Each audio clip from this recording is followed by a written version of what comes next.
111-এর যে মূল কাহিনী যারা এটা তৈরি করেছিল জাতিসংঘের একটা রিপোর্টে, অর্থাৎ জাতিসংঘের একটা চিঠি ম্যানেজ করা হয়।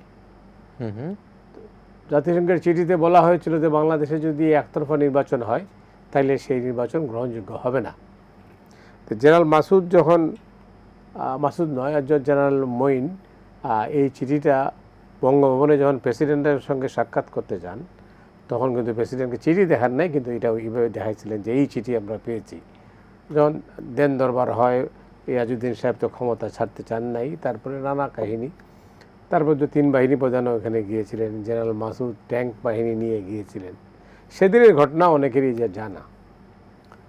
তো এটা জাতিসংঘের চিঠিটার এটা টার্নিং পয়েন্ট ছিল।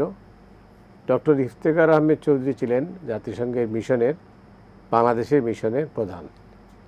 তার মাধ্যমেই এটা ফ্যাক্সটা আসে, বলা হয় তাকে। যদিও এখন তিনি নানাভাবে পরবর্তী সরকারে, মানে ডক্টর ফখরুদ্দিন আহমেদের সরকারে কিন্তু তিনি পররাষ্ট্র উপদেষ্টা হয়েছিলেন। এরপরে এই অতি সম্প্রতি তিনি জামাতের একজন আন্তর্জাতিক বিষয়ক উপদেষ্টা হিসেবে যোগ দিয়েছেন জামাতে ইসলামীতে।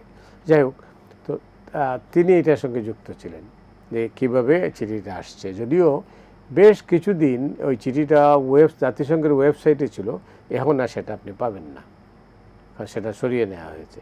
এই নিয়ে অনেক ধরনের কথাবার্তা হয়েছে, বিতর্ক হয়েছে, সন্দেহ করা হয়েছে যে আসলে চিঠিতে কী ছিল সেটা প্রকাশ করা হয়নি। তো এই ছিল মানে মোটা দাগে শুরুটা আর কি। তারপরে তো অনেক কাহিনী যেটা হয়েছে।